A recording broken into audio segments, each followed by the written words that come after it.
Hello, welcome back to my channel. My name is Katie. So today's video is going to be another updated makeup review. So this is my May/June updated makeup review. So this is all of the products that I tried in first impressions in May and June. So I believe I did a May first impressions, a June first impressions, and I also did a testing W7 video and a testing Catrice video. So all of those products have been in my drawers at my makeup desk for the last, I've lost track of how long, like 2-3 months. It's kind of been the main makeup I've been using almost every day.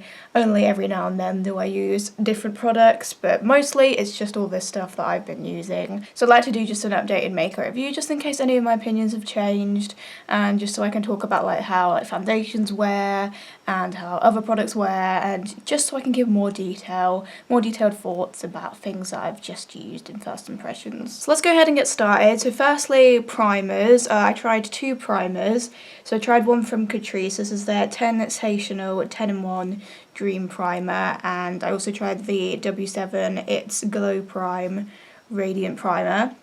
I'll talk about the Catrice one. I've used this today. I've used it quite a lot. I actually really like it. It's actually a really nice primer. The thing that I like about this is that it's quite smoothing. It does sort of blur your skin a little bit. Nothing major. It's not going to make your pores disappear. It's okay because I don't believe that primers do make your pores disappear. It's a myth. It doesn't happen. Don't believe anyone that tells you otherwise. It does have a smoothing effect, and it also has like a radiant effect, which is quite cool because I feel like generally you tend to get primers that either smooth you out a bit or give you radiance. You don't usually get ones that do both, and this actually does both. It comes out this sort of kind of like caramelly butterscotchy colour. It kind of goes on fairly translucent though. Maybe a tiny bit of that colour tint, but nothing major. It does give you a nice little bit of radiance, nice little sheen on your face. The only minor criticism I have of this is that you do have to work quite fast with it. If you kind of like don't work with it fast, it can look a little bit streaky, like it just dry down quite fast. So work with it quickly. I like to sort of just apply it like how I'd apply moisturiser, like kind of get a bit on my fingertips and then just like that way I don't get any streakiness. Yeah, this is a really nice primer. All the foundations I've used have gone over the top for this really well. When I filmed all my foundation wear tests, I did use this with all of them, and yeah, foundation goes on top of it really nicely. It's just a really good primer, and I think it might be a new favourite for me because I don't really fall in love with primers that much, to be honest, but this one I feel like I have fallen in love with a little bit. It's really good. I had heard good reviews about it before I brought it, and yeah, it pretty much lived up to those reviews. So yeah, I would definitely give this a go. It's not too expensive either, so yeah, really like that. The W7 one, first thing to note is that it has a very strong synthetic sort of watermelon scent. It's weird because like, I do like the watermelon scent, but it's like fake watermelon, if you know what I mean. I still think it's pleasant though, I like it. Yeah, this one is a very glowy primer, and again it does actually have a similar sort of colour to the Catrice one. This one I feel like you can see the colour tint a bit more, so I don't feel like this would be the most universal. I do feel like sometimes I'd put it on and I feel like I'd like kind of see that colour there, and I feel like it'd make me look a little bit like dark and stuff. So yeah, I don't feel like it'd be the most universal colour. Like it doesn't leave like a massive tint or anything on the face like that. It is still fairly subtle. It does leave dew. It does kind of have that sort of sparkly kind of glittery sort of dew. I don't know, I kind of feel like I prefer the more natural sort of dew as opposed to the quite like glittery sort of dew.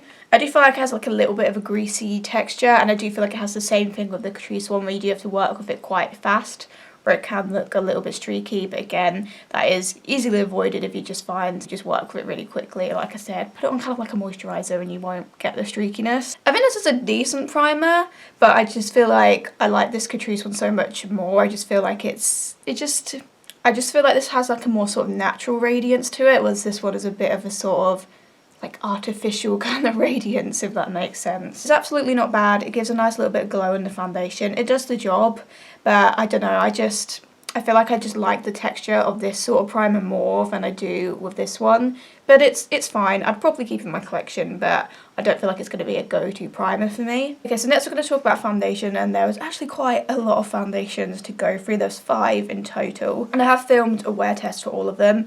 I think I'll start by talking about the Catrice one because I believe that's the first wear test I filmed, and it's also the one that I've got on my face today. I think this actually probably is my favourite out of all of them. I just really like it. It has a really good coverage. I would say it's like a high medium buildable coverage, which is generally what I go for. I really like the level of coverage it gives. I love the finish.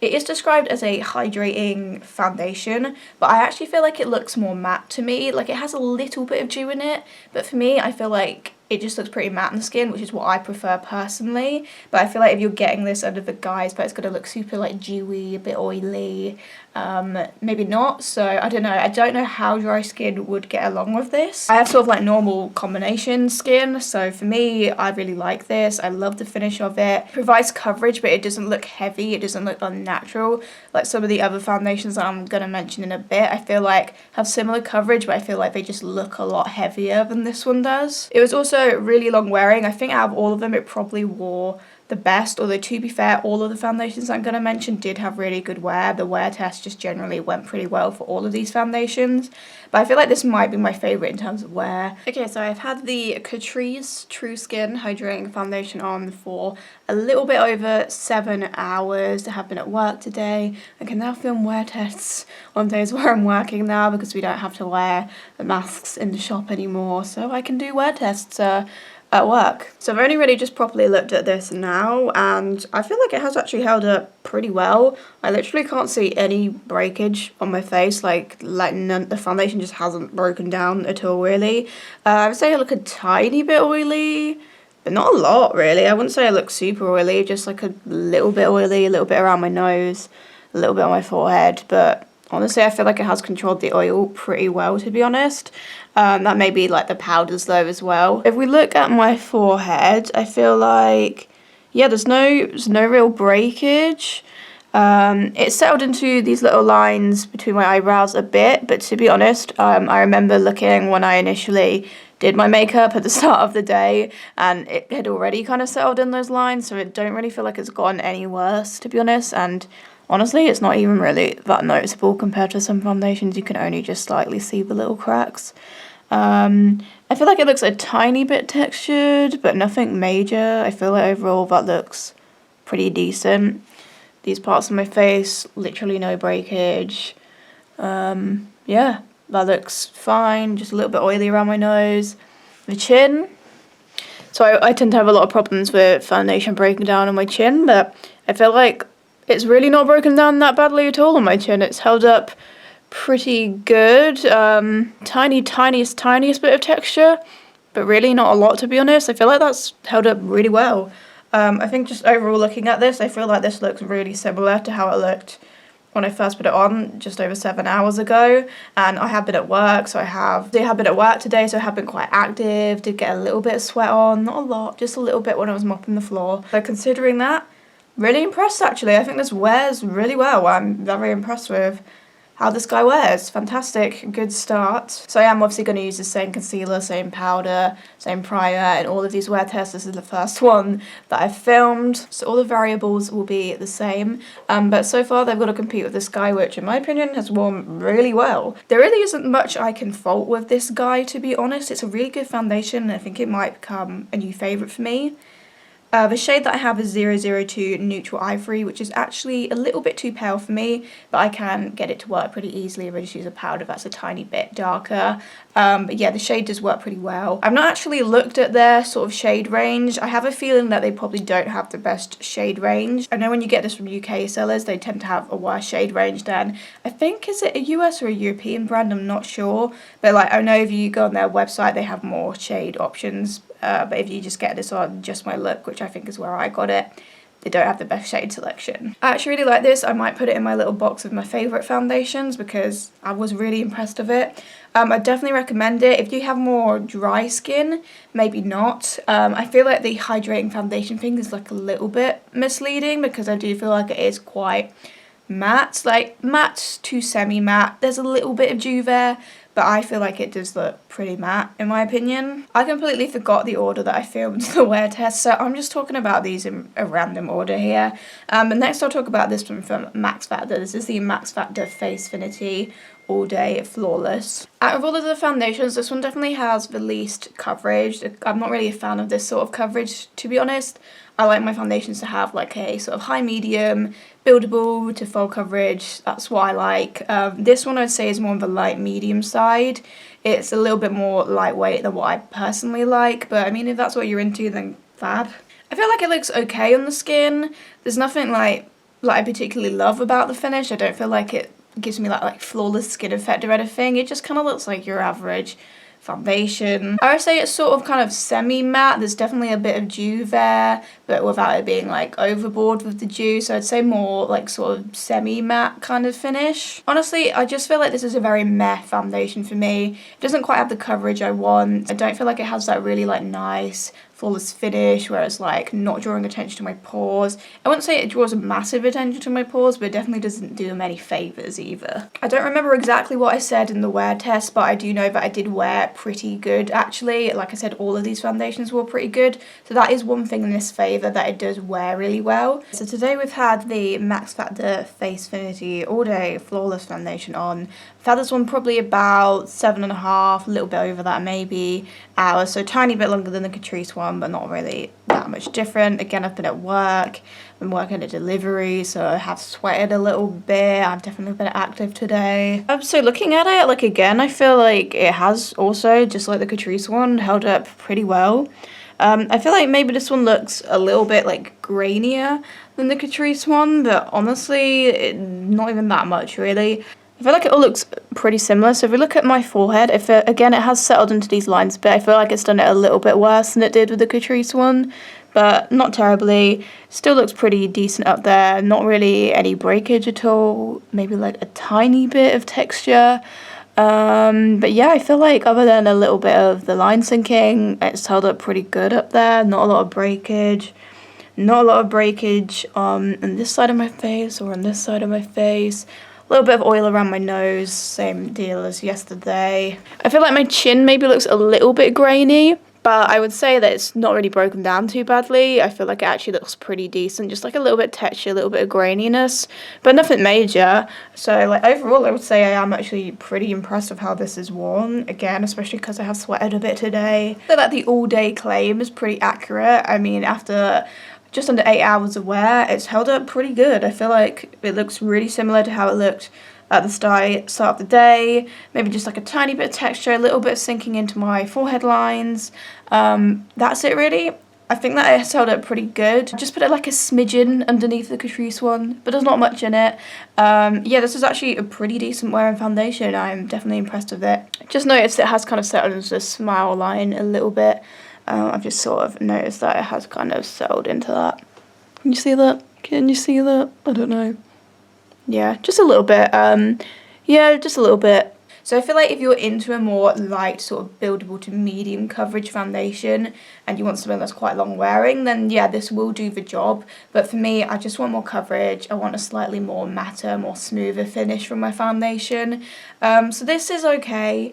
I don't know, I feel like maybe I had to declutter this because I just can't see me reaching for it that much, to be honest. It's just not tailored to my preferences personally, but I will give it props for having some good wear. It did wear really well. Next foundation, this is the Gosh Dextreem foundation. I got this on a website called Netino because I think they have discontinued it from Superdrug, because in the UK you used to be able to get Gosh from Superdrug, but the last time I checked they had like about 6 products from Gosh left, and obviously they have like a full range of products. They don't have 6 products. So I believe it's being discontinued from Superdrug, but you can get it on the website Netino if you're from the UK, which is where I got this and a couple of the other Gosh products that are in this video. The shade range is pretty appalling, to be honest. This is 002 Ivory, which was the lightest shade, and it's quite orange. I definitely have been using white mixer when I use this, and I do feel like it has a little bit of an oxidization thing going on. So the shade range, it needs some improvements, a lot of improvements, because I didn't seem to go very deep either. Yeah, I feel like there was about 5 shades or something. There wasn't a lot to choose from. In terms of the actual formula, the coverage is really impressive. I feel like it's got high, medium, buildable to full coverage if you're going to layer it up, which is exactly what I like. I love the coverage. I do feel like it can border on looking a little bit heavy. It's not the most lightweight, natural foundation. So that's like, I feel like the differences between this and the Catrice is that they both give similar coverage, but this one just looks way more lightweight in the skin, whereas this one I feel like it's not the most heavy ever. Like I feel like some of the W7 ones I'm going to talk about in a minute are a little bit heavier than this one, but it's definitely not a lightweight foundation. But again, I would say is a semi-matte sort of finish, so it doesn't look completely over the top oily, but there is like a little bit of dew in there.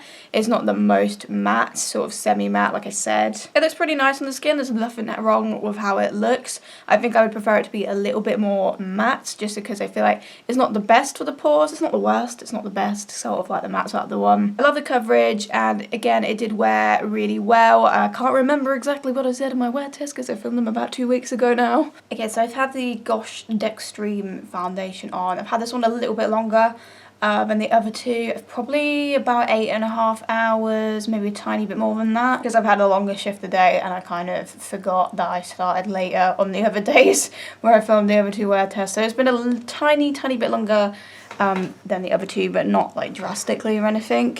So looking at it, I do feel like I look oilier with this one than I have with the other two, and obviously again I've used the same setting powder, same concealer and everything. I definitely am noticing more of a build up of oil with this one, and I feel like it looks a little bit more textured than the other two. So if we go look at my forehead, I do feel like my forehead is looking quite shiny.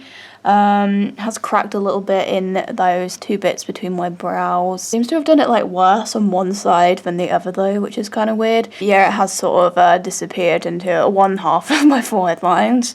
It looks okay, there's not too much breakage up there. Like, it looks a little bit textured, a little bit bumpy, but I think that's partly because it is quite oily and the oil just tends to draw attention to like texture in my skin anyway. Quite oily in my sort of nose area, like around the sides, and actually on my nose I'm quite oily, but again, like, there's not much breakage really. I do feel like the actual foundation hasn't broken down really much at all, which is pretty good. I feel like I'm getting a little bit of texture on my chin, again oil, but not a lot of breakage, just a little bit of like texture dots really. It's all held up pretty well, like nothing's really broken down too badly. I still got a full face of foundation on after like 8.5 hours, and again, I've been active, I've been at work, I've been sweating, it's been busy. I'd say overall the wear is pretty good. I don't think I like it quite as much as the first two, just because there's a little bit more oil and a little bit more texture, but I do still feel like it has worn like good. But I feel like this is a good wearing foundation, but maybe not the best for like oil control, and if you've got like sort of textured skin, maybe not the best for that. But I do still feel like it wears pretty well, but I think I'm probably preferring the first two, the Catrice and the Matte Factor one, just a little bit, not much more, but just a little bit. But yeah, I do still think this has worn pretty good, just maybe if you've got quite oily skin, that might be a problem. So yeah, I feel like overall I like this foundation. I don't like the colour selection. I don't like that I have to put in a load of white mixer and like the oxidization, that's annoying. I wish it was a little bit more matte, but the coverage is great, the wear's pretty great, so it does a lot of good things. I don't like it as much as the Catrice one, but I like it, it's okay. It's decent. If you're looking for a foundation that's got coverage and decent wear, then I do feel like it does a good job. Lastly, I've got two W7 foundations. So I've got the Legend Lasting Wear Foundation. I realise that all these foundations I'm holding up have the lids disappeared, okay? Not the most organised today. So yeah, W7 Legend Lasting Foundation and the W7 Oh So Sensitive Foundation. So I have tried quite a lot of W7 foundations in the past, probably about 2 years ago now. I did like a whole video testing like loads of their foundations. So I decided to pick up some new ones, and I feel like W7 just has a very similar formula with pretty much all of their foundations, and I kind of found that with these. There's a few little differences between them, but we'll get into that now. So I'd say the coverage is pretty much the same with these. Pretty decent coverage, to be fair. Pretty similar to the Gosh one, a sort of high medium, buildable coverage, but I feel like with these you can really sort of see it on the skin. I feel like the Legend one is definitely heavier looking than the Oh So Sensitive one. This is a little bit more lightweight, but I still feel like it does have a bit of a like heavy cakey look to it. But I feel like the W7 one has like a really heavy cakey look to it. And I also found this one to be a bit more on the oily side, which is not what I'm personally into. I prefer a matte finish. So this one for me I feel like isn't completely up my street. Did have really good wear. W7 foundations from my past experience always do have good wear though, so again, not disappointed in the wear. We'll put the clip in now for this one. Okay, so last wear test is the W7 Lasting Wear Foundation. I've had this on for 7.5 hours now. So getting a closer look at it, I feel like the forehead, I definitely feel like it's looking quite like textured, a little bumpy, if you get what I mean. It has settled in my little eyebrow lines a little bit, not too badly. I just feel like it looks a little bit like grainy up there. Not as smooth as some of the other foundations did, but again, the actual product hasn't really broken down too badly or anything. Also on the chin, I don't feel like we've got much breakage either, but a little bit of texture, definitely. These parts of my face look exactly the same. They always tend to. I've got a little bit of oil like around my nose. I don't know why I always get oil just like on the outer perimeters of the bottom part of my nose. But I mean, in terms of oil, I don't actually feel like there's a lot anywhere else. Literally just those bits on my nose. Like there's pretty much none on my forehead, maybe like a really small amount. So the oil control is definitely really good with this one. It's kind of weird because it is actually quite oily initially, but obviously once it's all set down and stuff, that oil doesn't really come back. So I guess that is a good thing. Yeah, I just overall feel like it looks a little bit like sort of grainy, but I don't feel like it has broken down too badly. I still feel like it has worn like pretty well. I just feel like I'm noticing a bit of lumps and bumps, you know, that weren't there at the start of the day. It's just not as smooth as it looked initially, but it hasn't broken down too badly. The little lines on my face, I don't feel like it's sunken them too badly. It has slightly, but not too badly. Some of the other foundations did it worse in my opinion. Overall, I would say that this is another W7 foundation that does wear pretty well. I think I'd probably prefer the Oh So Sensitive a little bit. It does wear well and it does have good oil control, so yeah, decent wearing foundation. So yeah, in terms of coverage and wear, great. I just feel like it's a little too heavy and a little bit too oily for me, which is kind of puts me off a bit because that is something that I do care about with foundation, so that does put me off a little bit. But yeah, it's a good foundation in terms of coverage and wear, just for me, too heavy, too oily looking. And yeah, with the Oh So Sensitive one, again, great coverage, pretty great wear. I will put the clip in for the wear test for this one now. Okay, so the next wear test is for the Oh So Sensitive foundation from W7. This one I've had on for about 7.5 hours, I would say. My past experience with W7 foundations is that they tend to wear really well, so I kind of had high expectations. I'm not going to lie, this has been one of those days where all I've wanted to do is itch my face. I've just felt so tense, but I've done my best to not try and touch my face as much as humanly possible. So getting a look at it, as with the other foundations, really not noticing much breakage at all. So if we get closer to my forehead, looks a tiny bit oily. Tiny bit textured.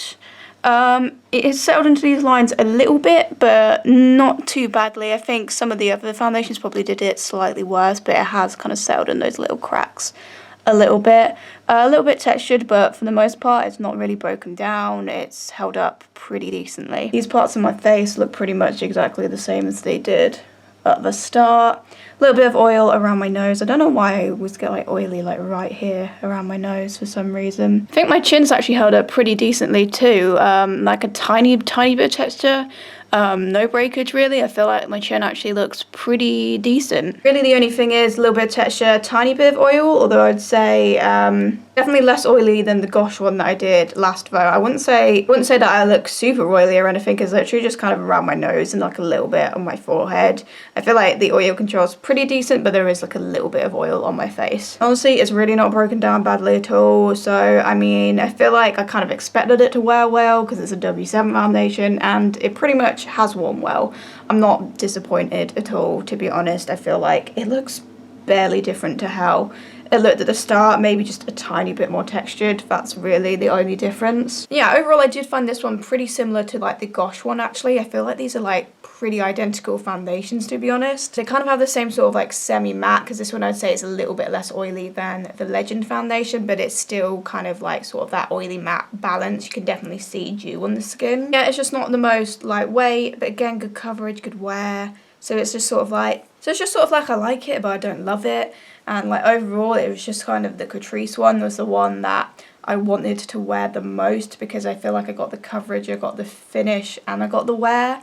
Whereas with these ones, I got the coverage and the wear, but not really the finish that I wanted. And again, W7 does not have a particularly great shade selection. Both of these foundations I'd have to put white mixer in because they were just so orangey. Did I say the shades I got? I got Buff with the Legend foundation and Buff with the Oh So Sensitive one as well. They're both in Buff and they're both very orangey. Okay, moving on to concealer. I tried quite a lot of concealers, but actually I feel like concealer is probably one of the categories that I was most impressed with over the last couple months. So I actually got 4 concealers from W7, went a bit overboard. I have a Catrice Concealer, a Max Factor Concealer, and a Huda Beauty Concealer. I was actually really impressed with all of these concealers except the Max Factor one. This was the one that I was probably the most sort of underwhelmed with. I just felt like finish was okay, it was semi-matte, it sat okay on the skin, there wasn't really anything massively like wrong with how it looked. It was just, didn't love the shade was a little bit orangey and I just felt like it could have had more coverage. When I compare it to the others, these all had really good coverage. This one just had okay coverage, sort of medium coverage. And I'm all about a full coverage concealer, that's just what I'm into. And yeah, shocking shade selection again. It's just very meh, very average to me. So a lot of these other concealers I'm going to mention have the big doe foots and this has the tiny doe foot. And I really like the big doe foot, I'm just a fan of it. And I get a little bit like disappointed when concealers don't have the big doe foot. I feel like it just disperses product a bit better. And I don't know, I just like the sensation of it. I'll talk about the Ewomer Beauty Concealer next. So this is I think this is called their Stay Woke Concealer.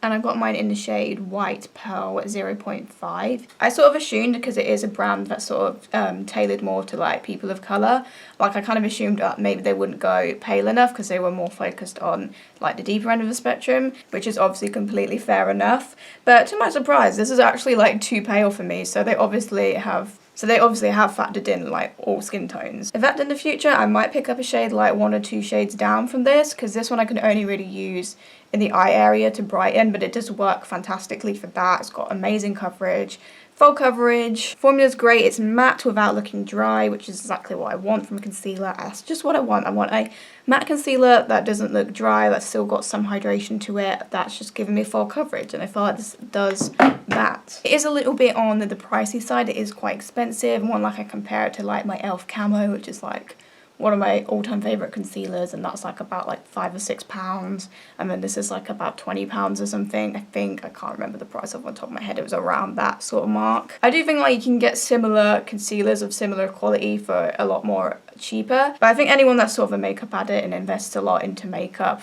kind of likes to treat themselves to more expensive products anyway, so you know. I really like this, and the fact that they have like a shade that's this pale when they're a brand that's kind of been catered more towards people of colour, really just goes to show that like none of these like universal brands have like any excuses at all, really. Yeah, I would say this is really good, and if it's in your price range, I'd definitely give it a go. It is pretty fantastic, to be honest. However, I have some more affordable concealers here that are also equally fantastic. So next I'll talk about the Catrice one. So this is the True Skin High Cover Concealer. It sort of goes with the foundation that I talked about earlier, and just like the foundation, I really like this too. I've got the shade 001 Neutral Swan, which works really good. I feel like it's a sort of shade where I can use it under the eyes and I can use it on blemishes because it's kind of not too bright, but it just kind of matches me fairly well. It has this sort of like teardrop shaped applicator, but again it disperses product really well. I love the shade. Really good coverage, fantastic coverage for the price. Love the formula of it. Again, it's like pretty matte looking without being dry at all. It's not dry in the slightest because it has obviously got like a bit of hydration, probably from that hyaluronic acid or whatever. Absolutely love this, and it was a bit of a surprise because I remember the Catrice concealer that I tried like a couple years ago, because I have done a Catrice video like a few years ago. I didn't like that one as much. I didn't feel like it had the best coverage, but compared to that, this one was really good coverage, and I really love the formula of it, and I really like the shade. It just kind of did it all for me, and it's not very expensive. Now my 4 W7 ones, so I've got the It's a Matte Made in Heaven, the Oh So Sensitive, the Very Vegan, and the HD concealer. Now I feel like the 2 that I liked the most would probably be the Matte Made in Heaven and Very Vegan, just because I feel like I liked the shades of these a bit more, because the Matte Made in Heaven one, which is in the shade Fair Cool, I feel like this worked really well for sort of brightening. It was like a tiny bit lighter than my skin tone, so it looked really good in the eye area. And then the Very Vegan, which is in the shade Fair, was a little bit more warmer toned and a little bit deeper, so I could sort of just use it on blemishes. I have used it for blemishes today.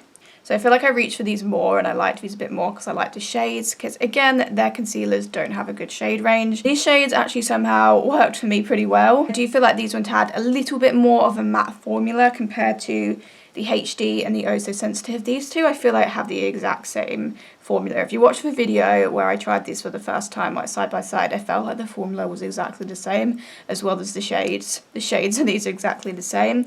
I don't love the shades of these ones as much. They are fair, they do work, but I just feel like the undertones aren't as good as the undertones for these for me.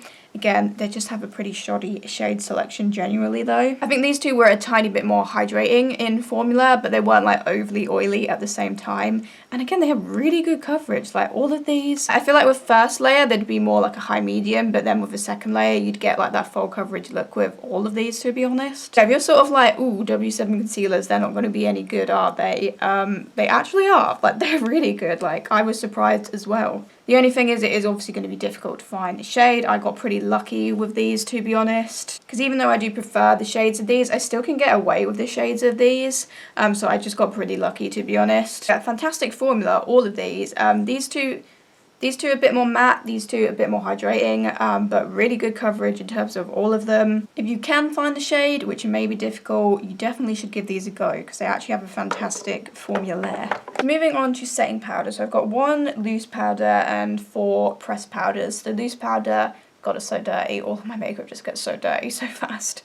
It's the Huda Beauty Easy Bake Loose Setting Powder. This one is in Sugar Cookie, which is the translucent one. I also tried the Fenty Beauty Pro Filter Soft Matte Powder Foundation. I got this in the shade 105, which is like quite a pale sort of warm tone shade. I have it pan, as you can see. These two were the ones that I used in my wear test for all of the foundations, because I kind of wanted to keep it the same for all of them. I also had the Revolution Super Matte Powder. I think it's Revolution or something like that. It's like a new sort of sub-brand that Revolution have come out with, which I am going to be testing in my next first impressions video. But I had actually tried their just pressed powder previously in obviously May and June.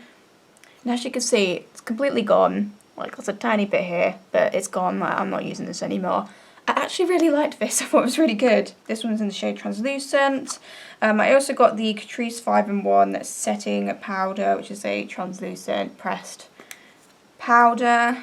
And I also got the Gosh Dextreem High Coverage Powder in 02 Ivory, sort of matches the foundation. So I'll talk about the Huda Beauty one. I probably use this one the most just because I generally like to use loose powders under the eye. I generally don't really like to use pressed powders under the eyes, so I would use this almost every time I did.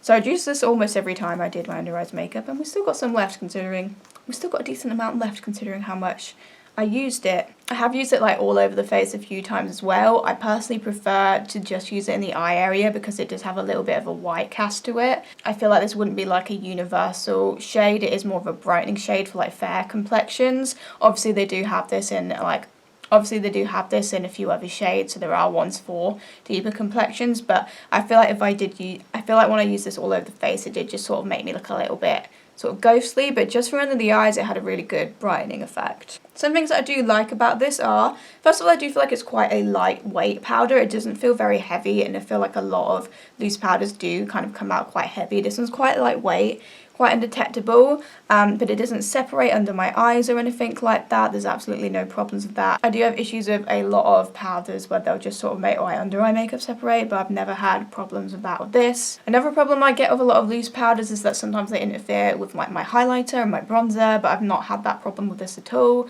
It looks fairly smoothing, but again, like I said, I don't really like to use it all over the face because it does make me look super ghostly. I think this is a decent powder. I do think it's very expensive, and it is a little bit annoying that I don't have the option to use it all over my face, because that is something that I do like to do. But as an under eye brightening powder, I think it is really good.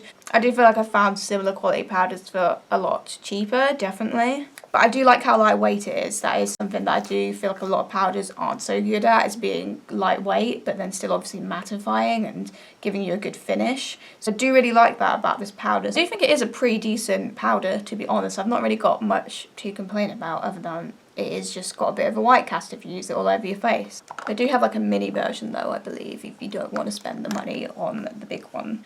So the Fenty Beauty Powder Foundation. Now when I think of a powder foundation, I'm thinking of something that's going to give me like good coverage. So I recently tried the Urban Decay Stay Naked one, and I felt like this had coverage to it. Like even when you just swatched it, you could see like how it was quite thick, and it just really sort of just gave coverage. Whereas this one is a powder foundation, but I don't really feel like it adds a little bit of coverage, definitely. But I don't feel like it doesn't strike me as a powder foundation, it just strikes me as like a mattifying powder with a bit of a colour tint to it. And I do feel like it has a nice finish. I have used it today. It's fairly smoothing, it's not too heavy, like it does everything right, to be honest. But I don't know if I'd repurchase it just because it is really expensive, and I don't feel like it gives you that sort of extra coverage that you'd expect from a powder foundation. But I do love the shade. I think the finish is actually really nice. There's not really much to complain about, to be honest, other than again the same thing with the Huda one. I found like the similar sort of thing a lot cheaper.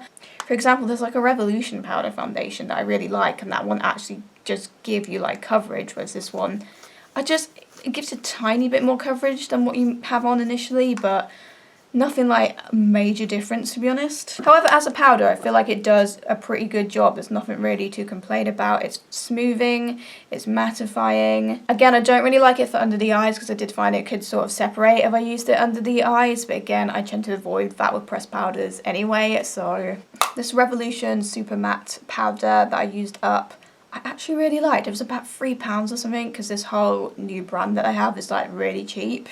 And honestly, it did a really good job.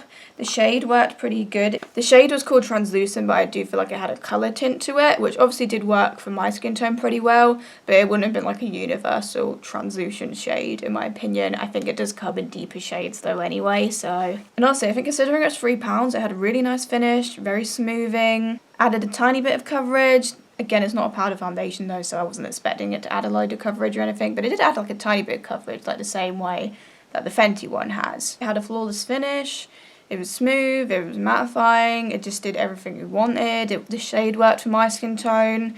Honestly, considering it was £3, it was really good. I did go through it very fast though, it's not going to last you long. You'd have to, you know, if this was your go-to powder, you'd probably be having to buy another one like every month because it goes down very fast. But yeah, for £3 it was actually a pretty decent powder. I don't really have anything negative to say about it. Next, the Gosh Dextreem powder, which as you can see, I've not hit pan on this because I could only really get away with this shade if I had a base that was too pale for me, which does happen occasionally, but not super often where I'd be able to use it like all the time or anything. It just has a really, like when you look at it, it looks like it would work, but it just comes out really like orangey on the skin. I couldn't get away with the shade. It would just look orangey. I'd look like an orange, which is a shame because the formula was actually really good. Again, this one did add a little bit of coverage. It was really smoothing. It looked really flawless. It had a great finish. A little bit heavier than like the Fenty and the Revolution one, a tiny bit heavier, but then I do feel like it had a little bit more coverage to it, so that kind of makes sense. But yeah, I actually really liked the formula of it. It was just a shame about the colour because I could only really get it to work if I had like a foundation base that was like really pale, which doesn't happen super often, sometimes not super often. But if your skin's maybe a little bit deeper than mine, you might be able to get the shade to work for you. Again, I think it comes in maybe like 4 or 5 different shades, so there are a few deeper ones as well. But for like the fairest of complexion, the shade just comes out really orange.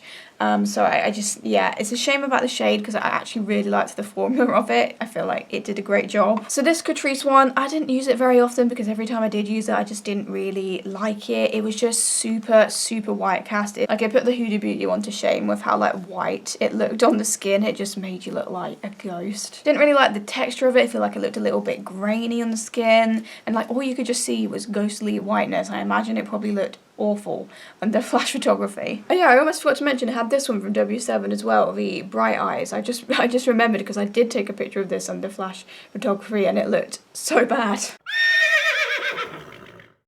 Yeah, this Catrice one just wasn't for me. I couldn't deal with all the whiteness. I didn't really like the finish. It just looked kind of heavy. It just didn't have that lovely smoothing like finish that I want from a powder. It just wasn't for me, and I don't know who this would be for because it's just going to make everyone look super white, to be honest. I mean, if your skin is literally like this I mean, do these people exist? Like, do living people like that exist? Maybe, I don't know.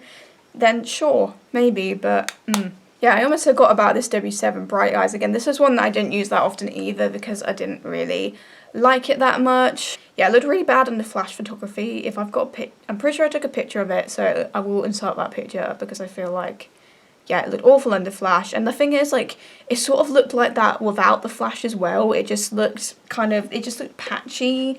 And yeah, honestly, if a powder looks like patchy, I feel like that's the worst thing a powder can do for me.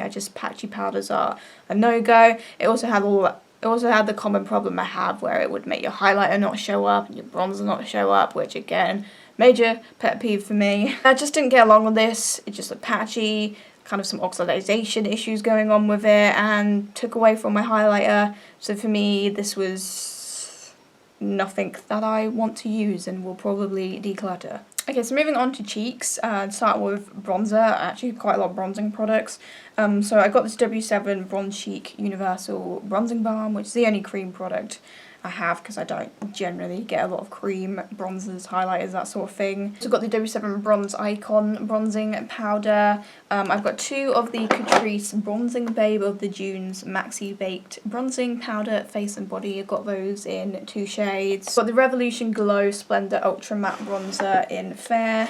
The L'Oreal Bronze to Paradise in 01 Tantation. And I also have this bronzer and highlighter palette from Catrice, which is the Desert Dunes 6 Colour Bronzing and Highlighting Palette. So quite a lot of products here. I think I'll start this one simply because I held it up to the camera last, so should we talk about this one? I think this palette has a really fantastic formula. The only thing is though, I can only really use 2, maybe 3 shades in this palette. So the shade Sandstorm, which I think is actually the bronzer I've got on today, actually does work pretty good for pale skin. It's kind of got that sort of yellow sort of base to it. It just shows up on fair complexion as well, but I feel like these 2 bronzers at the end, this one in particular, you can see it's quite reddish, and this one I felt like was just too deep on me.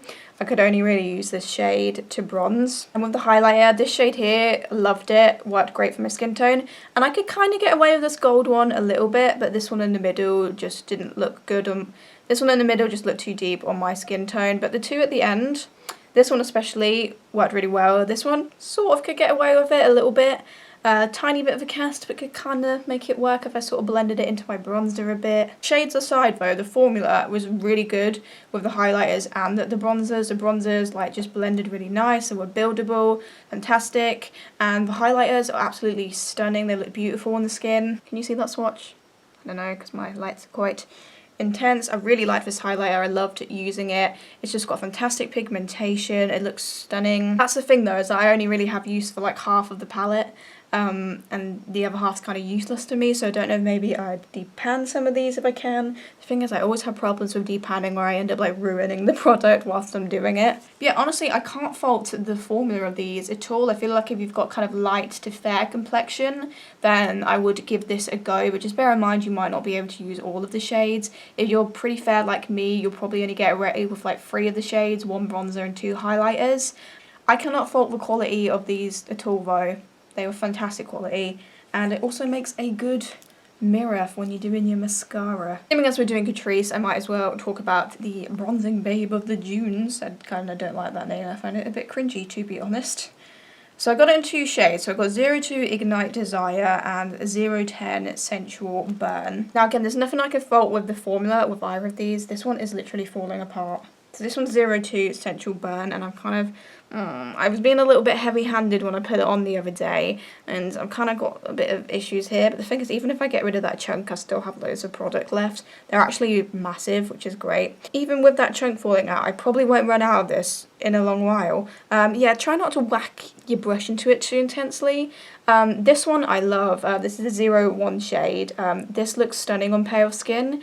It's the sort of thing where it's very glowy, so if you want a more like chiseled effect, I'd go in with like a matte bronzer underneath it. But if you don't mind just like a straight up glowy bronzer, then you can use it on its own. Sometimes I'd use it on its own, sometimes I'd use it over the top of a more matte bronzer. I liked it either way personally. The shade works great. It has got more of like a yellow sort of caramel base to it. It's got a beautiful glow. It's sort of radiant, but then it obviously gives you warmth as well. I love this. I thought it was great, and I'm really sad that I'm bloody gonna sabotaged it. I love this. If you've got pale skin, this is a fantastic glowy bronzer, and you probably won't run out of it because it's massive. The 020 Ignite Desire shade, I just found this a little bit too red on me. I didn't love this shade. I kind of wish I'd just gotten the other one. I didn't really need to buy this because it didn't really work for my skin tone.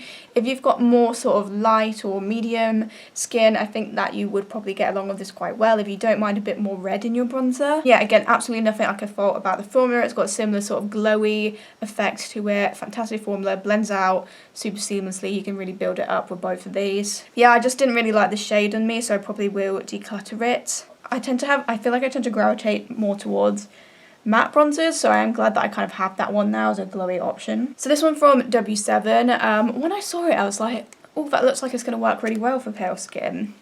But it doesn't. It's a bit misleading. I mean, like, no bronzer should come in one shade. Like, there's no such thing as a universal bronzing shade. Like, that doesn't exist. Like, we're not all the same skin tones, and that's not going to happen, is it? So I'm not really, see, I don't even know who this would, I'm not really sure what this would be the best complexion for. Probably, like, light but not fair skin, if you know what I mean. So deeper than me, but still, like, relatively, like, pale. But yeah, this is another bronzer that I just feel like showed up way too red and a bit too deep on me. Again, nothing really wrong with the formula of it. I just didn't get along with the shade, and obviously it's massive as well, so you get a lot of product. So if this shade does work for you, then I'm sure it's great. But for me, no, thank you. So with the cream one, well, it's a bronzing balm apparently. Again, this was another universal shade, which obviously there's no such thing as a universal bronzing shade. Like, how? I did find that this shade actually did work pretty well for fair skin. I didn't feel like it looked too like deep or too orangey, too red. I actually felt like this did work pretty good for fair skin, and the formula was fine. It applied, it blended pretty seamlessly, it was buildable pigmentation. The only thing is with this, and this is just my problem with cream products genuinely, that if you then like set your makeup afterwards, I feel like you can barely see it. I mean, if you don't set your makeup, then you probably would like these sorts of products, but for me, like, by the time I go to set it, because I used it today and you can't see it anymore, like, it just disappears, and that's why I don't tend to really use like cream bronzers, cream highlighters, that sort of thing, because I feel like I'm the type of person where I have to set my face, because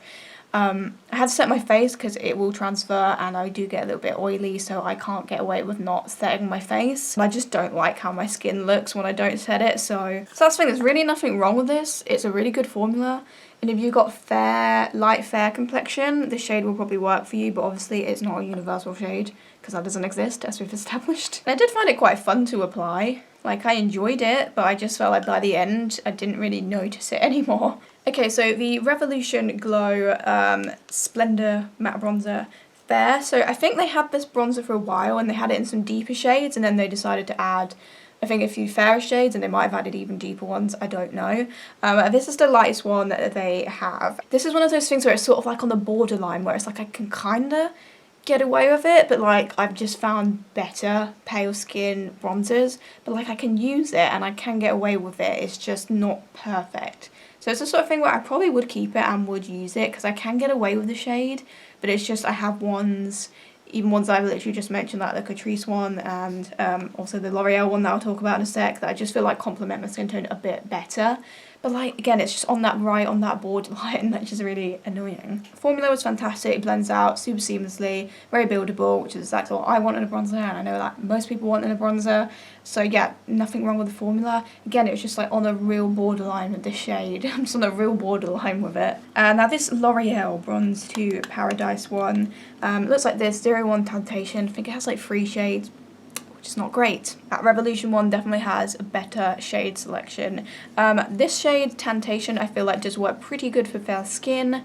Love the formula of it. Yeah, this is a really good bronzer, and the thing is I have a lot of favourite bronzers right now, but I feel like I'd still shove this in with my favourites because it does a really good job. This is a more matte bronzer.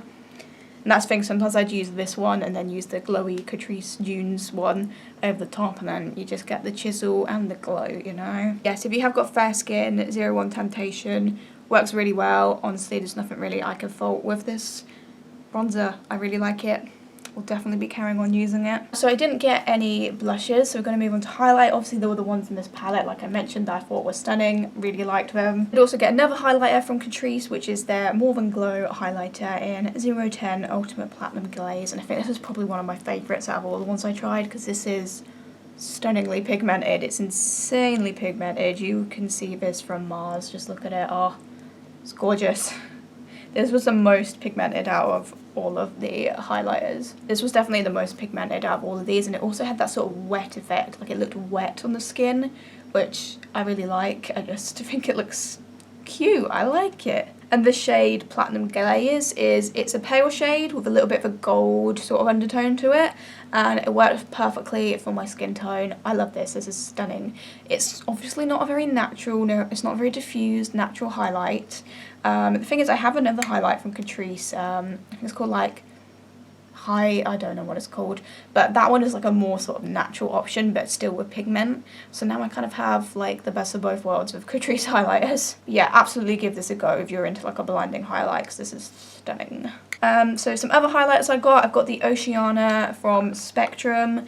I got the Physicians Formula Butter highlighter, Max Factor Face Affinity highlighter, and W7 Glow Commotion Shimmer highlighter. I think that's all of them, is it? I don't know, I feel like I'm missing something. So with the W7 one, I felt like this just sort of showed up a little bit too deep on me. I just feel like it has like a little bit of a sort of bronzy tone. I do feel like on my complexion it did have like a tiny bit of a cast. It could sort of work if I sort of kind of tried to like blend it like between like my bronzer and highlight, if you get what I mean, but because it does have that sort of bronzier reflect to it. It had decent pigmentation, but I wouldn't say it was like blinding like that Catrice one. See, I don't know, I just don't feel like this is for me, because again, they didn't have a lot of shade options, and this one I just feel like has a little bit of a cast on me, and it has an okay formula, but didn't blow me away or anything, so it's fine, but I don't know, I think I'd probably declutter it, to be honest. I'm not sure it's for me. This Physicians Formula one is quite an interesting formula because it has sort of creamy and powder at the same time. Like, it feels so nice, like it just feels amazing to apply on your finger, and it has fantastic pigmentation. Like, let's just put a bit on here. Even though it has that sort of creamy texture, it does blend over the top of powder. Like, you can definitely apply it with set makeup and like nothing's gonna like separate or go patchy or anything. It does work. The only thing with this highlighter is I can't really put it on areas where I have like lines, so like my cupid's bow or my chin, because it would sort of just settle into those lines, or sometimes I use it on my eyelids and it would just settle into all the creases on my eyes. There's just, I think because it is that sort of creamy consistency, it just doesn't work with lines on your face, so I could only really use it on like certain areas. Like on my cheekbone it would look stunning, on my nose, a little bit at the end, it looks stunning, but I couldn't just use it everywhere, you know. And despite of that though, I do really like it. It has stunning pigmentation. I love this shade. It is just sort of like a kind of silvery pale shade. It's Pearl as the shade. Again, I'm not sure what, I think it comes in some deeper shades as well. I really like it, but again, I just can't use it on my cupid's bow or my chin really, which is a little bit annoying, because it does sort of separate a little bit, but otherwise it's a pretty stunning highlighter. And again, because it has that creamy formula, it does look a little bit wet. It doesn't draw too much attention to like texture on your skin as well. So the Oceana highlight is, well, it was the highlighter I was wearing until I decided to layer up a load of that Physicians Formula one. So again, this is a sort of like whitey gold sort of shade. It's a pretty nice highlighter, to be fair. It's just a good highlighter. It's a decent highlighter. I wouldn't say it's a magical highlighter. It's not as pigmented as that Catrice one or the Physicians Formula one. It doesn't have that sort of magical effect. It's just like a decent highlighter. It's just okay. It's just okay. It doesn't look wet. It doesn't look blinding. You can see it. It's more natural, I would say, which is fine. Some days I do want a more natural highlight, but again, I feel like there are other natural highlighters in my collection that I like more than this, if you know what I mean. They're less like texture emphasizing, whereas this I feel like it's natural, but it is still a little bit texture emphasizing at the same time. I think it's a decent highlighter, like it's okay, but it just doesn't have the magic of some other highlighters that I've used, including ones I have previously mentioned in this video. And I feel pretty similar with the Max Factor one. I think it's quite similar to that Spectrum one really. So this one is in the shade 001 Nude Beam, and this one is more of a pinker toned highlighter. I feel like this one's probably a little bit more pigmented than the Spectrum one. Let's put a bit here.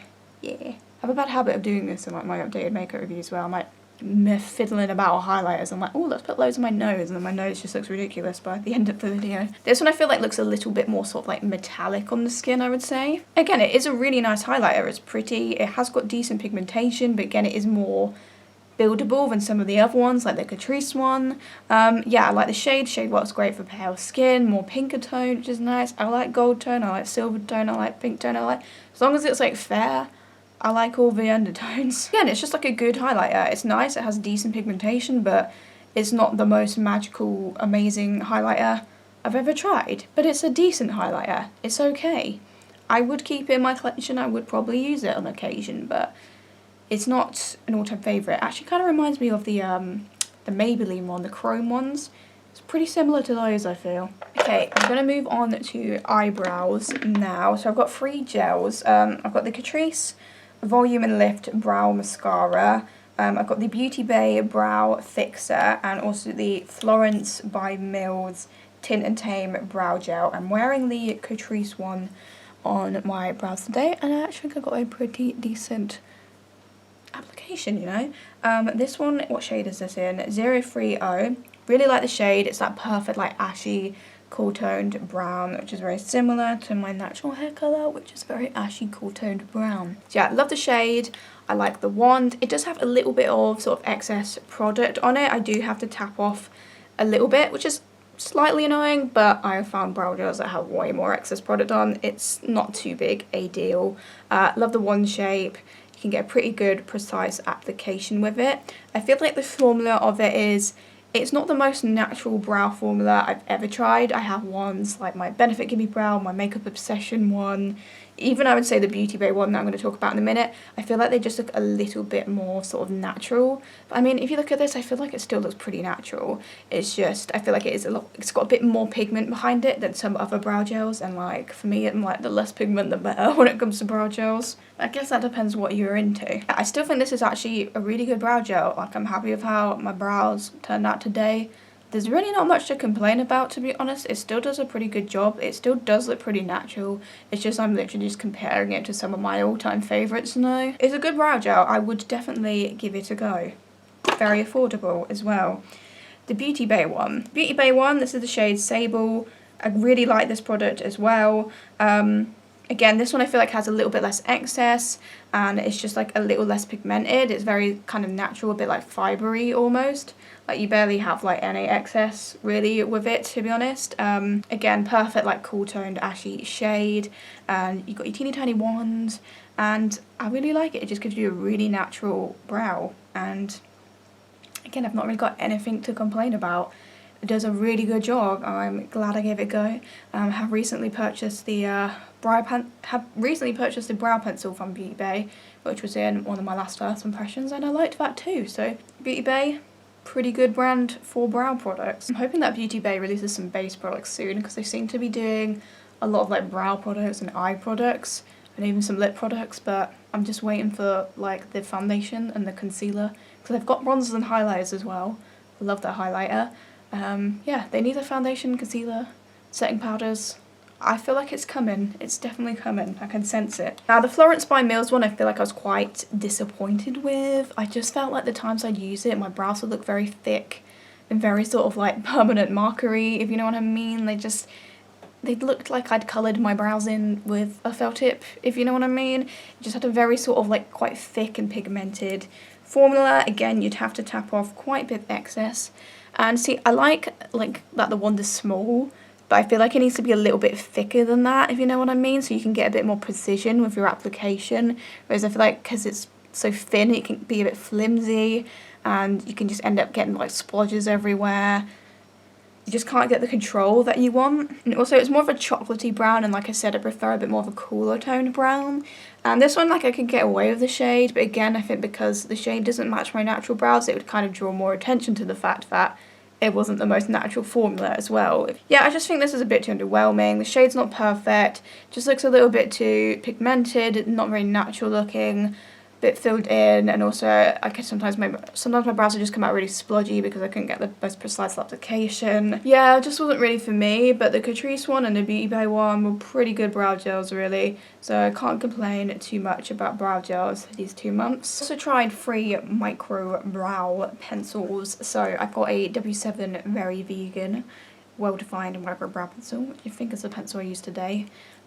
Sigma Fill and Blend brow pencil, and the sooooon Eye Voltage eyebrow pencil.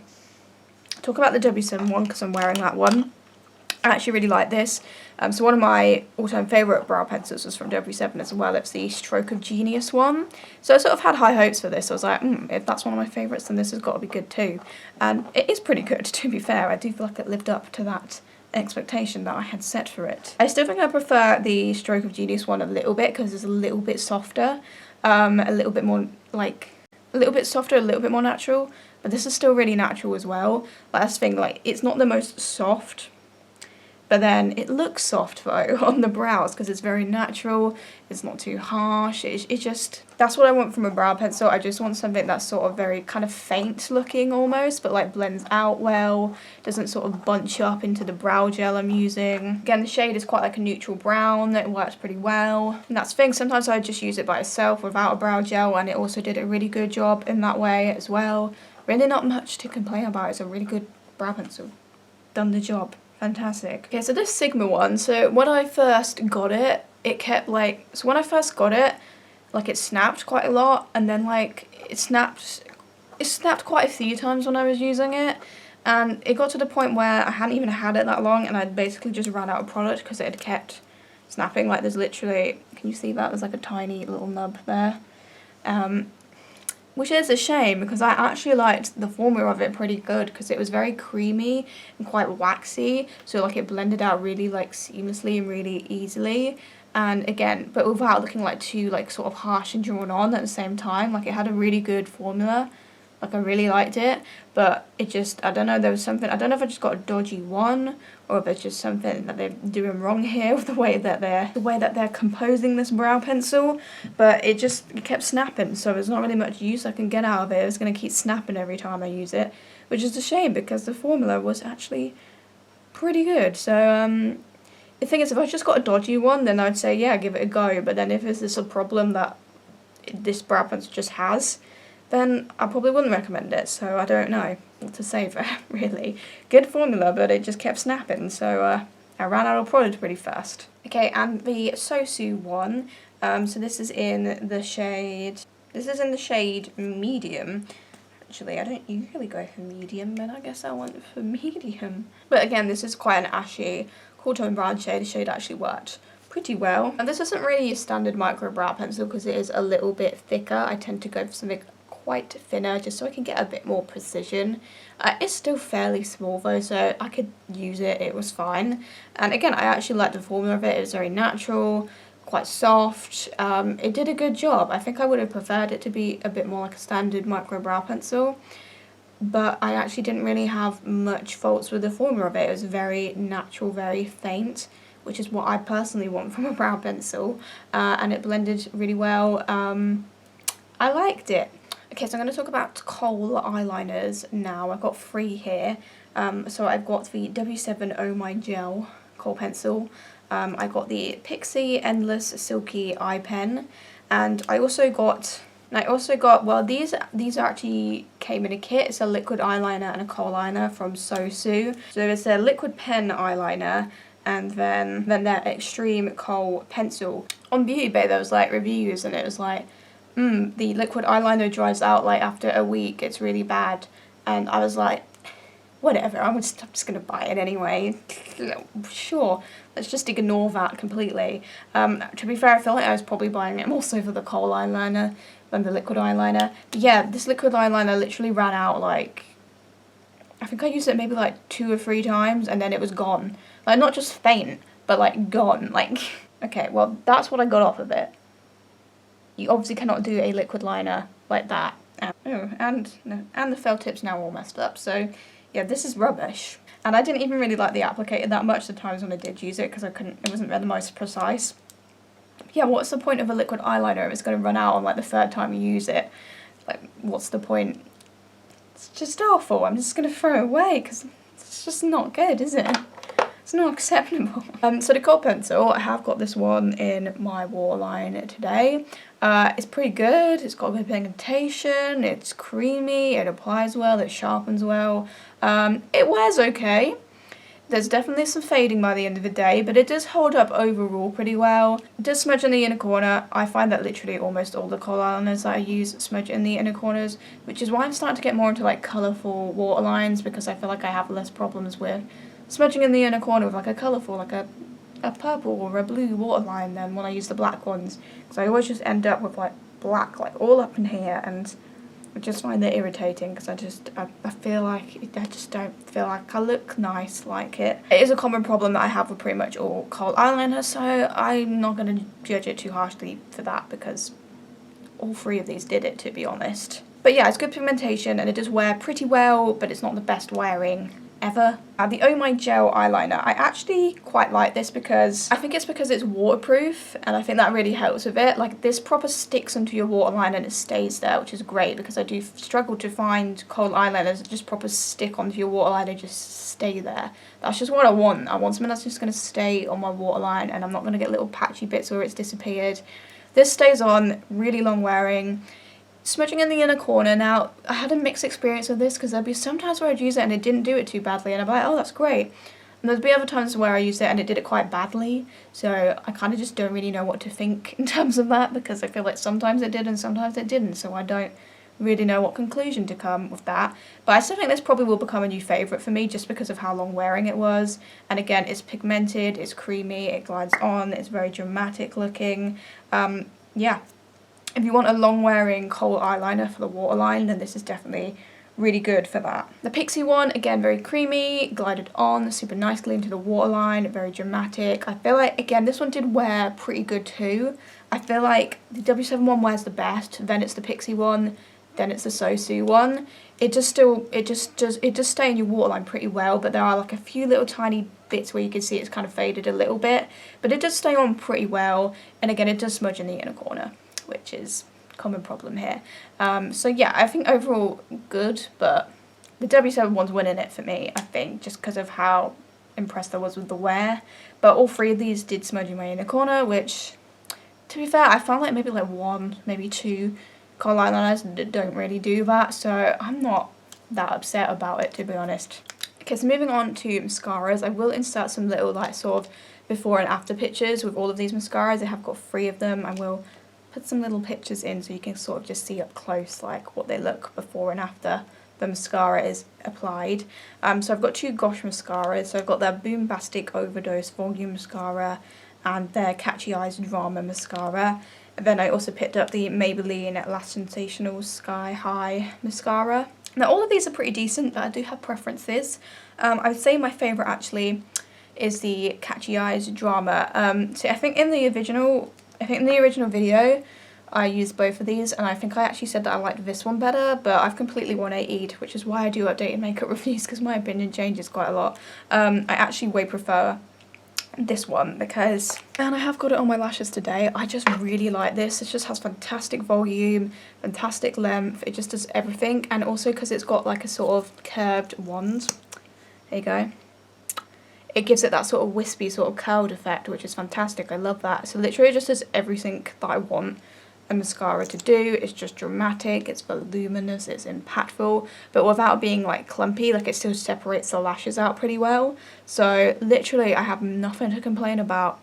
It's really good, and I've had this for like 2 months now and it's still going. It's not completely dried up yet, so another thing in its favour. And this is the one that I've definitely used the most out of all of them, just because I've really liked it the most. Now the thing with the Overdose one, I think I said that I liked it more because I felt it was a little bit more sort of like noticeable, but in a way I kind of don't really like that as much now in hindsight, because it was quite clumpy, and it was one of those things where, because the wand is really sort of chunky and oddly shaped, it's got this weird bit at the top. First of all, you'd end up with like mascara all over your eyelids because it was so difficult to get a precise application. But also, again, it would just get clumpy, like there'd be bits of your lashes that were like, just, product wouldn't apply properly, and it would just look all sort of like bits would be sparse and bits would be long, and it would just look kind of all over the place really and just clumpy. It was pretty thick and it was pretty voluminous, and if you worked with it you could get an okay lash, but I just felt like it was a lot of effort to get there, where this one's just so easy and so effortless to get a good lash with. Whereas this one you really had to work for it, and even then I just didn't feel like it was the best. I'm at the point in the video now, I'm starting to lose my voice because I've been speaking so much and I'm running out. Yeah, I think I'd probably avoid this, to be honest, just because it is so clumpy, but this one I really like. The Maybelline Sky High one, I also like this. I do prefer the Gosh one a little bit. My issue with this is that the wand, it's got like this sort of flexible wand, which I think is a little bit difficult to use, because I feel like when I'm putting mascara on, I want it to be solid so that I can sort of just get that precise application, whereas this is sort of wobbling all over the place and it just makes the product kind of go on a bit uneven, so it takes a lot longer to get the lash you want. After you faffed about with it though, it would give a very good, very thick, very voluminous, very good lash without the clumpiness or anything. It just takes a little bit more time to get there because of the wand, but I do actually think it has really good volume and thickness. It is a really good mascara, I just don't love the flexible wand. That's not for me, but I could still obviously use it, and I will use this up.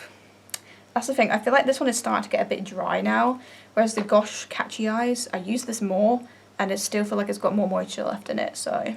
It is a really good mascara, I just don't love the wand that much, but, I mean, I like the shape of the wand, but I don't love the flexible wand thing. So next I'll talk about these little glitter liners that I got from W7. They're called, what are they called? They're called the Metal Flashes. I have got one going on here for my eyes. That was the gold one.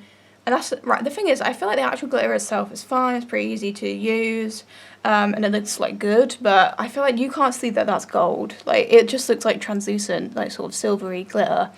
It doesn't really look gold, which is a little bit annoying. I do feel like with the sort of pinky, coppery, reddy one, you could see the colour with that one. But with, and even with the silver one though, I feel like it looks more translucent than it does look silver, if you know what I mean. I was disappointed with like the colour pigment not really showing up with this. But like the actual glitters themselves, like they're pretty good glitters. They do the job. They give you glitter. Like I like them, you know. But the thing, this one you can definitely see the colour with it. It's just something with this gold one for whatever reason, just no. But they are still pretty good glitter liners. So I only actually had one eyeshadow palette that I played with the last 2 months, and this is the W7 Romanced Neutrals in Love eye colour palette. Now, literally like a couple weeks after I made my W7 order, they came out of this like Mardi Gras palette, which looked way more up my street than this one. It had like bright colours, some neutrals as well. I just wish I'd gotten that one instead, but that came out after I made my order. So I went for this one, which is a very sort of, I mean, like it says, Neutrals in Love. It's a very neutral glam. It's kind of like that sort of dupe of the Anastasia thing. Obviously I've got it on my eyes today because I only had one palette in my rotation. That's the thing, this palette is just like an okay palette. Like, it's not bad, but it's not great. I have neutral palettes that I like more. Like the mattes are okay, they show up. Some of the mattes I feel like they just are too similar to each other. They sort of just all sort of blend into one sort of mushy brown. And that's the thing, the black goes on okay, but then it's like when you start to blend it, it goes quite faint. But yeah, like the matte, like the transition shades that are good, like they are pigmented and they do show up and you can blend with them, but it's just that they all sort of kind of just turned into one pretty quickly. And the shimmers, so I feel like, so I've got the gold shimmer on, the dark gold, and I actually really like it.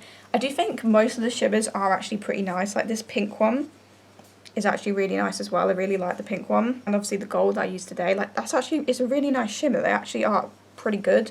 There's something about like the way that the eyeshadow palette's designed, where they're sort of like kind of, they go inwards a bit, so it's like a little bit difficult to get your finger into them, which is a little bit annoying when you're trying to apply shimmers, because I personally like to apply shimmers with my finger. But yeah, some of the shimmers are actually quite stunning, to be honest, like the two I just swatched. Some of them aren't as good as others. Like I feel like this sort of peachy champagne-y one isn't as good, to be honest. The lighter gold one is just sort of okay. But yeah, like there are some decent shades in this, but I just feel like it's a bit meh overall. It's just a bit meh. I will go through some of the pictures I got. Obviously, like there's not really that much you can do with this palette, so I didn't really get a lot of pictures. I think I did use it in a rotation get ready with me, so that obviously it was one of the looks. So the next look, which I will put pictures on the screen of, I tried to use these sort of pink shimmers, and obviously I just had to kind of use the neutral matte, so there wasn't much I could do with the mattes. But yeah, and I don't know what's going on with this weird graphic liner thing with glare. I have no idea what I was doing there.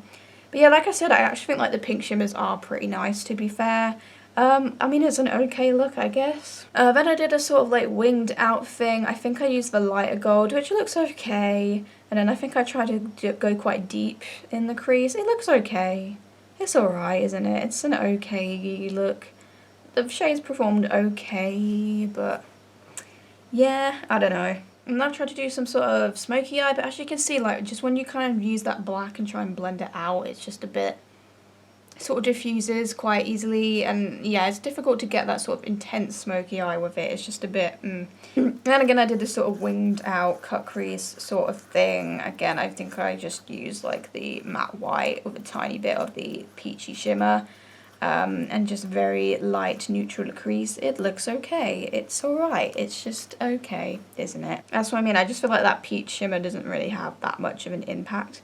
The matte white is actually okay though. It does an alright job. And I think that's it. I mean, there wasn't much that I could play around with this palette. It's fairly simple. I wouldn't really recommend it, even though it does have a few nice shimmers and some of the transition shades are okay. I just don't think it's that exciting. I don't think it's that exciting, and I just have neutral palettes that I like the formula of more. And yeah, so it's an okay palette. It's alright. I don't hate it. You know, you can get an okay look with it. You can get a pretty fine neutral glam look.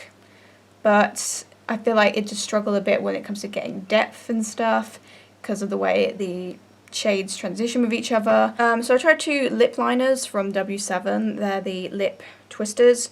They did the job. I used one today. I do find them a little bit dry. Like, they don't go on the most like creamy. They're a little bit dry. The thing is, my lips are generally quite dry anyway. I'm having some lip issues. I need to get me some nice lip balms or something because my lips are always dry. But they have good pigmentation and I like the shades, and they're a good base to put a lip product on. They're just a little bit on the dry side for me personally, but that might just be because my lips are dry, you know? I got 3 lipsticks. So I got the Milani Bold Matte Statement lipstick, I want to say. What shade are you? Shade is 05 I Am Pretty. I got a sooooon lipstick and the shade Who Me. And I was going to say Huda Beauty because it's literally, they ripped off the packaging of the Huda Beauty, but it's definitely not the Huda Beauty one. It's the W7 Major Matte lipstick in original. I think I used the Milani one today. I like the shade of this. It's just a very sort of browny nude. My thoughts on this lipstick are just sort of like, The thing is, if I use it over the top of the lip liner, which like I have used today, it comes out a little bit more matte. But when I would just use it on bare lips, I just felt like it was a little bit too, like, it was just a little bit too moist, a little bit too... I like a matte lip. I don't want something that's too, like, hydrating, because I just find that things wear better when they're matte. Whereas this one's, like, a little bit too sort of oilier, a little bit too more... I don't know what's the word for it, just oilier. Like, I just want matte, not oily lipsticks. But I like the shade, and it's an okay formula, but I just would have wanted it to be more matte. But it looks alright.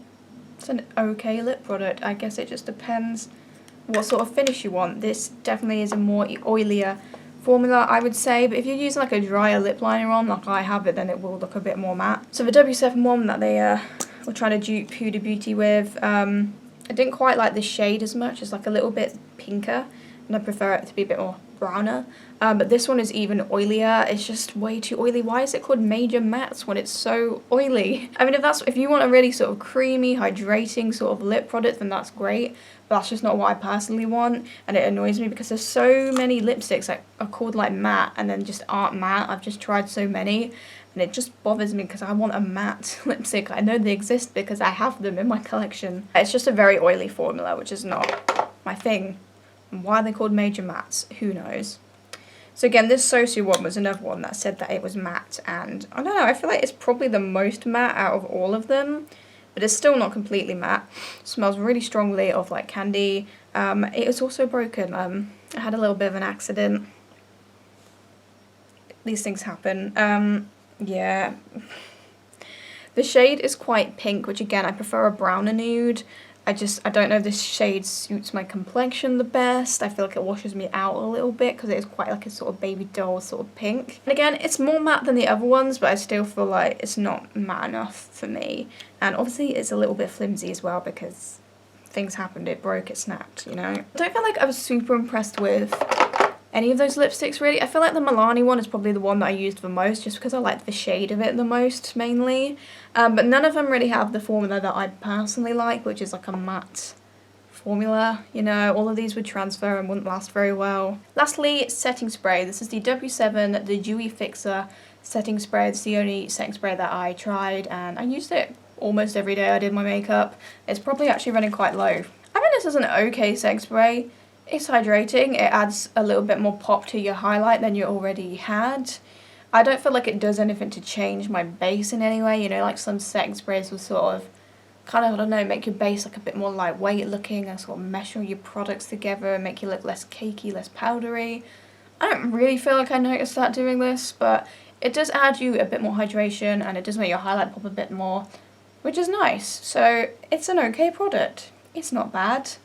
I don't think it does anything amazing or magical to your skin, but it's like £4 or something, so it's probably not going to do that, is it? One last thing, I tried a soap brow product from Catrice. I used it a few times. I just find it kind of difficult to get the knack of soap products because I feel like sometimes when I'm using them, I end up like sort of knocking my base products and like kind of removing bits of my foundation when I'm applying it. Does anyone else have that problem or is that just me? Like I'll sometimes just end up like removing foundation and then it will just look really weird. But I do actually quite like the soap brow effect. I like the fluffy bushy brow. It does that fine if you sort of, it does that fine. Obviously you have to sort of wet it first and stick your brush in and it does glue the brows pretty well, to be fair. It does an okay job. I just struggle a little bit with these types of products, really, that's all. Okay, so that's it, that's everything. I actually really need the toilet, so let's wrap this up. My voice, my throat actually hurts. I'm very glad that this is over, and now I can get rid of this makeup and put my new makeup in.